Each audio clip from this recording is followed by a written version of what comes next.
So this is Joshua Hart from JTH Boxing, and today I'm joined by the one and the only Charlie Parsons. Charlie, how are we? Man like Josh, thank you for having me on, bro. I'm good, man. I'm Oh, proud of you doing your thing. How are you? I'm buzzing, mate. Honestly, do you know what? Out of every single interview I've recorded, I think I confidently can say this could be one of the best ones. I wouldn't even say this is an interview. I'd say this is just more of a just a sit It's two back. mates chatting. Two Exactly. mates And chatting. we'll just stick it on YouTube afterwards and see how it We gets on. will. But obviously, right, last time we spoke, it was Wood versus Lara. It was actually my first time meeting you. And I remember you saying, keep up with what you're doing and you'll see the success come through. And I'm not saying we're done yet, but in that month, I think it's fair to say I've had a fair bit of success. So Um, I'd like to start off and just saying, first of all, like, obviously thank you for that. Because that night, that's where I was like, right, we're gonna fully knuckle down with this now.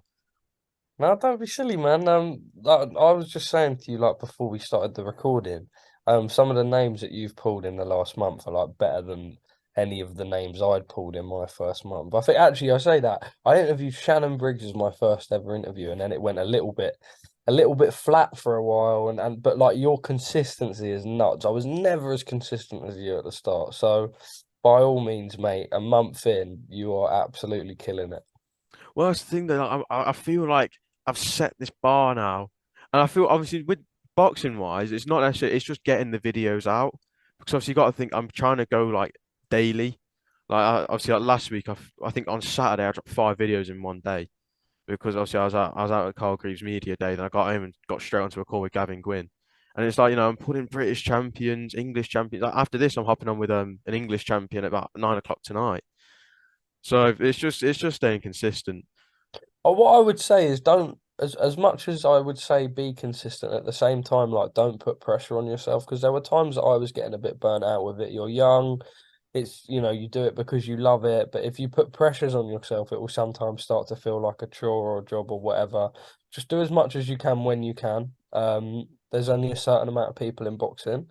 So, for example, especially if someone's got if they're only fighting once every 6 months, if you interviewed them two times in the space of a month or whatever, you're not going to be hearing much different out of them.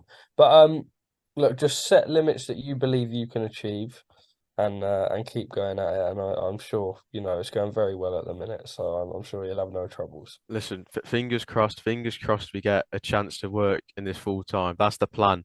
The plan is we keep pushing with this, see it through, and then eventually, hopefully, we get a big chance to work in this. Because, like I said, it's no secret.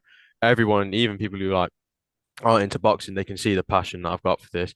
And it's like the same with everyone who's doing this. Everyone who's in boxing media is doing it simply for the passion of the sport. You know, I'm confident saying you've got the passion for the sport. Yeah, yeah, I'm sure a yeah, lot yeah, of yeah. people have got Well, passion. there's times where you feel a bit sorry for yourself, and people always are like, "What? How can you feel sorry for yourself? You're doing what you love." But it's a lot of time away from family and loved Mm. ones, and a lot of times a lot of time traveling, etc. But like you say, you love the sport and you do what you can for what you love. So anyway, moving on from this little catch up of just a bit of a bromance there, Sure. really. Yeah. Um, I actually want to talk about Misfits. So obviously I've seen yourself getting there, doing a bit of training recently. Uh, Yeah. obviously Eddie had a few little digs at you saying you wouldn't even beat Misfits fighters. Oh Um, no, but obviously, like, what's your thoughts on Misfits as like a whole thing? I like it. I did some media rounds on radio after Tommy Fury against Jake Paul. There was a guy and he was like, "Oh, my kids are 16 and 18 and they think it's a circus." I said, "Mate, whether you like it or not, the kids of today," and when I say kids, I mean, excuse me. Um, when I say kids, I mean like people that probably aren't even in secondary school yet or early years of secondary school. They don't want to be Sugar Ray Leonard no more. They want to be KSI or Jake Paul.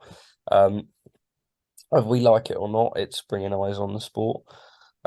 Both it has its purpose. As long as the line isn't crossed too much, then I've got no issue with it. Not as well. One of the things that I see, people always say like they try to think they're professional boxers. I don't think they take themselves that seriously. You see, like, especially the angle they're trying to take with them now, like the tag team boxing that they introduced in Telford. They're introducing all these different things, and a lot of people saying it's making a circus of the sport. I feel like it's I don't not think it not is. creating its own sport, but kind of separating Yeah, yeah, itself yeah. I from. agree. I agree. I totally agree. I think it's like a line and it's like a field of its own. But that's the thing. Also, another thing I want to talk about. Talk sport today. We saw the whatever you want to call it. Eddie Hearn and Simon Jordan finally sat down and spoke to each other. I've not actually had a chance to actually fully listen to it yet. I was in a driving lesson when it was all going on, so I've got about 20 minutes of it listened to when I was at college.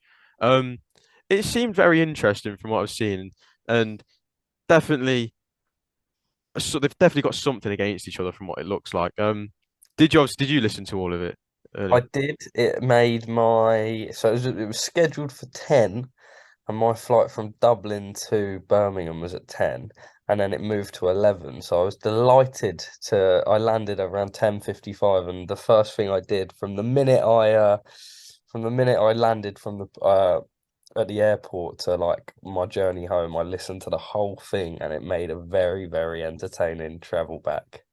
Obviously, as well. Obviously, I want to talk about this little friendship that you and Eddie Hearn have got.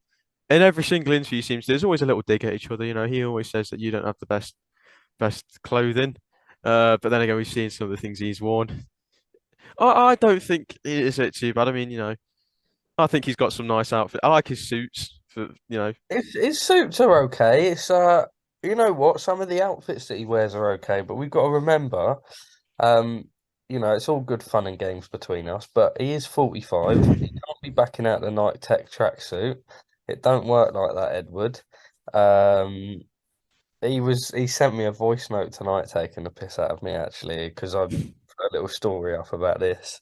No, it's all good fun and games, but I'm definitely 1-0 on the clobber. Oh, do you know what? We've had Eddie Hearn versus Simon Jordan today. Might have to potentially get Eddie Hearn versus Charlie Parsons I would next. love to. I would love to. Do you know what? There's I think that'd be quality. so many things that I think from a content perspective would just be so funny. Um, yeah, maybe one for the future. I mean, at the moment, he isn't. He is quite a busy man, to be fair. You know, he's talking about all the flying you've been doing. I swear he was in Guadalajara one day, Newcastle the next. He was, wow, so he was in Liverpool and then they had the Canelo presser, so Guadalajara, then they'd done one in San Diego. Um, then he went to see Joshua in Dallas, I believe. Then he was in Newcastle. So yeah, I mean that's a lot in a week. Well, that's another thing. AJ, he's returning next week. I was actually meant to be there. I had tickets, I had it all sorted, but I couldn't afford a hotel, so I've had to actually, unfortunately, cancel the No. trip. Um, I was sat right in the heavens though, like no joke. I think I was on the second row back from the very top. But I wish I could have been there. I'm You guessing going on your own? I was going with one of my mates, Oh, but neither of us had the money to get a hotel, so we've had to. trying to think of how I can help you, but I'm not sure if I can. No, mate, honestly, you don't need to worry about it. You know, I mean, I've still got the weekend off work. I made sure I had the weekend booked off, so I'm still going to watch it regardless. No, good, good. Um, I will be there. I look forward to I think it'll be my first fight covering AJ from ringside actually. I was obviously in Saudi Arabia for Joshua Usyk 2. And I was at the first fight, but I was at the first fight as a fan. And in Saudi we had good seats, but we weren't ringside. So I do very much look forward to being ringside for his return against Jermaine Franklin. what's it like? So obviously, I've seen that you've done like sit down interviews with AJ and everything. You know, if you were to look back when you were almost when you were in my position, getting started. Mm. These would have been things that you dreamed of, being able to sit down with AJ and stuff. And now, like, you can now sit there and say you've done all of this. How good does that make you feel inside seeing all this for yourself? Surreal, bro. Surreal. You get them journeys back sometimes, and they've changed over the course. I remember, you know, a year and a half ago, I got the train back from Manchester after doing an interview with Derek Chisora and Eddie Hearn, and I was like, oh, this is the pinnacle. And that still is sick, but that's become more ordinary to me, which is crazy. But like, I grew up a massive AJ fan. I never hide that from anyone. I was paying for £40 seats in the gods. So I went with my mate when I was 14 or 15 to watch Joshua Povetkin. in the seats in the heavens. I used to Lomachenko Campbell at the O2 in the heavens, White Chisora too, all these fights, and to be able to be covering them now and to be able to interview someone like Joshua, who I spent so much time on growing up, you know, almost idolized to be able to sort of interview him now, um, and work in the same field, mate. It's surreal. It's everything I dreamed of. It's really special. Obviously, like, what's your like dream? Well, you've already covered some ridiculous names already. What would be like that dream sit down, have a chat type interview? Obviously, I know this one's going to be up there when you retire. This Yes, one of will be up course. there. This But one, this one is the one. No, oh, you know what? It was AJ. I always said I'd love to sit down with AJ. Um, I've been to a Canelo fight week. I've never interviewed Canelo. I think a sit down with Canelo would be amazing. Um, I'm very, very blessed. Like, there's some fighters that I'm huge fans of. I think Tank and Ryan Garcia, two fighters I'd love to interview. But like, I look at it from like another perspective. I look at the guys that I just love watching, and one of them's Artur Beterbiev. Um, I had the pleasure of interviewing him. So, in terms of boxing now. I have interviewed most of, I suppose Deontay Wilder's one that's in there, but for the most part, I'm very, very blessed to say I have interviewed a lot of these guys.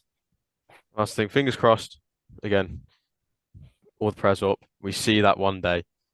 I think obviously this week I've got Jack Catterall, which I think is a huge one. It's one of the things I've always wanted to talk about. Last year when he got robbed by in Scotland against Josh Taylor, it's one of those things I've always wanted to sit down and hear from someone who was involved.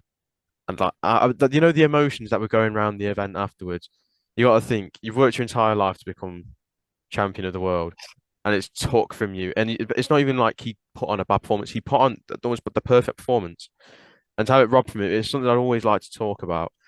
And that's not even going to be the end of it for me, but that's going to be such a huge one for me. And on that train back from Manchester, I'm telling you now, I'm going to be like, what the No, good fuck? on you. That's a serious interview to get.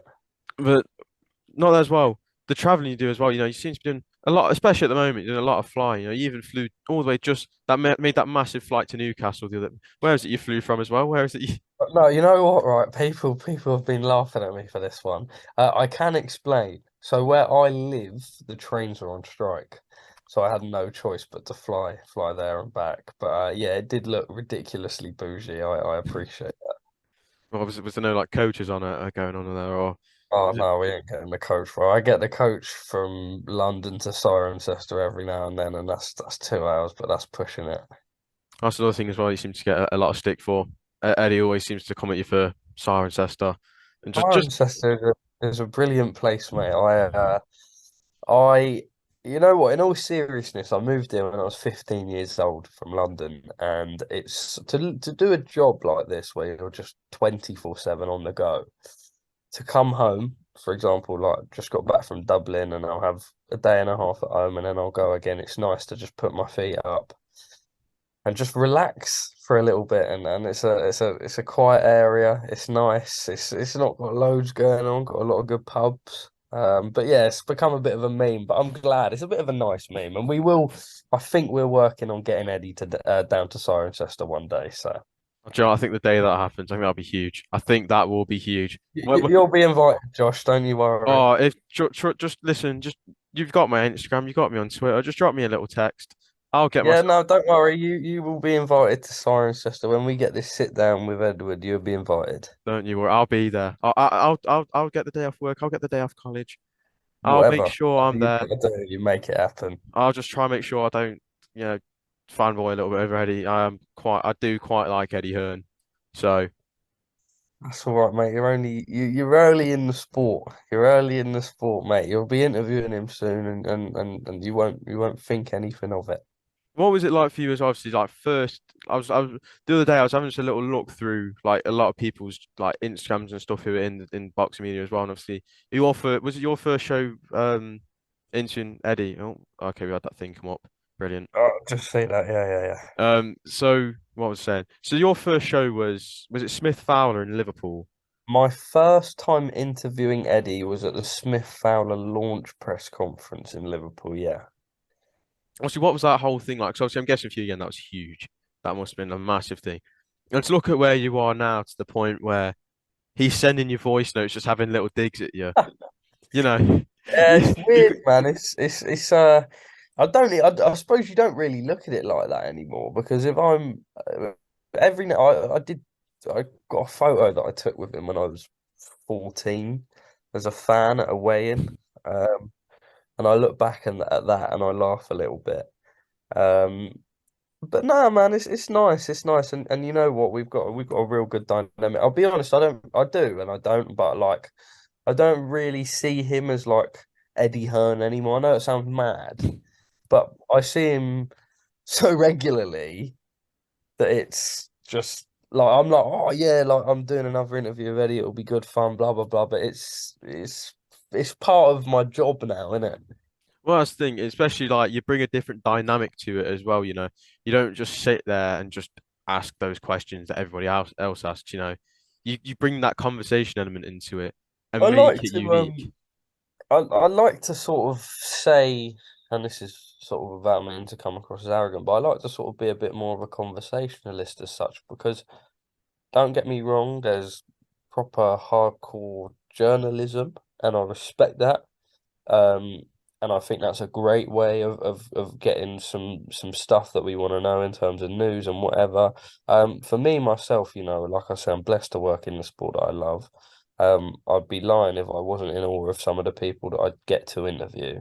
Um, if I can stick a minute, 2 minutes of fun at the start of it, on a personal note, it makes it more enjoyable for me. So, there's going to be people that don't like it, but I'm happy with my way of doing stuff, and I ain't going to change that. Well, I say, especially it works for you as well. It gives you that unique look at the rise you've had. You know, Yeah, crazy, man. people see you now, and obviously while we were discussing before we actually got started that you've got all these like haters out there as well. You've got a lot of support. I've got like a couple of my mates who aren't even massively into boxing.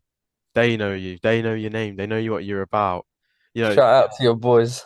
oh, don't worry. Do you know what? I reckon they'll be absolutely gassed to hear that. I I reckon hope so. they'll. I Do you know hope what? so. Actually, do you know what? Listen, I've got a mate Evan. He's gonna be buzzing, but he's got a thing for your Stony.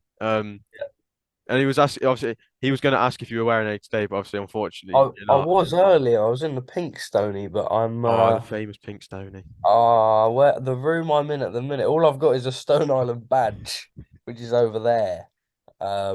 Yeah, no Stone. There is a Stone Island jacket, but yeah, no Stone Island on me at the minute. Well, I remember when we first met in Wood Lara, and when we got that photo at the end. Originally, The- you weren't able to get the badge in, so we actually swapped sides so you Yeah, could yeah, get the I badge in. do that a little bit sometimes, and it's a little bit embarrassing Oh, admitting that to people. But sometimes I'm like, look, we got to swap sides so I could get it in. It's become a bit of a thing, and it's also weird, right? Because I never intended for it to become a thing, but it has become a thing. This whole Stone Island thing, so unintentional. I just liked Stone. I've worn Stone Island since I was 14, believe it or not. I bought my first tracksuit when I was 14. I don't know how I afforded that looking back at it. was gonna say, Um, I've got a whole job at McDonald's and I still can't afford Stoney. um, but yeah, no, I just like my clothes in it. I've got loads of stupid. I say stupid. I like it, but loads of designer stuff, whether it be like Bape, whatever. But the Stone Island stuff has stuck, so I find myself buying more and more now. Do you know what? You've achieved all these things. I reckon the peak of your career, get the little Parsons X Stone Island link Collab up. or sponsorship, bro. Oh, Stoney sponsorship would be Everyone elite. says this. I don't know, man. It's so difficult. We, I know, like I'm mates with Sheffield United footballer Ollie McBurney, and I've never Yes. seen anyone with so much Stone Island. And if he can't get a sponsorship or something, I'm not sure I'll be able to. But you never know. We'll keep plugging away, and maybe one day they'll sort a boy out. Listen, Charlie, again, listen, massively thank you for coming on tonight. You know, you've already done so much for me with all the little messages you send. I remember the first time I went to a show at the beginning of March, and I remember dropping you a little text saying, "You got any advice ahead of tonight?" And you said you sent me like what about 3 minutes worth of voice notes, just running over with me. I can't thank you enough for what you've done. I'm sure this isn't going to be the only time you appear on the channel. Fingers crossed. I hope it's the first of many, Josh. Oh, No, big first up of many. yourself. I'm proud of you. I was saying to my mum, it's nice to see someone who was literally in my shoes like 3, 4 years ago. I almost feel like I'm speaking to a mirror of myself back then. Which is also mad because that like I still feel like the young up and comer. Um, and I suppose I'm not anymore. There are up and comers like yourself. So look, I'm proud of you. Keep smashing it. Keep doing your thing. You know that I'm always a text away if you ever need or want anything, advice, whatever. I've got a lot of time for you, Josh. Just keep doing your thing, bro. Listen, I appreciate you. Honestly, a lot of love for you. Thank you for My coming on today. And do you know what? I'll see you in when you get Eddie to Siren Sister. Remember, I'm gonna hold you to that as well. I'm holding No, you to you're that. welcome, bro. I promise you, you'll be there. Listen, Charlie, thank you. It's been a pleasure, and I hope to speak to you very soon, my friend. Thank you. Nice one, Josh.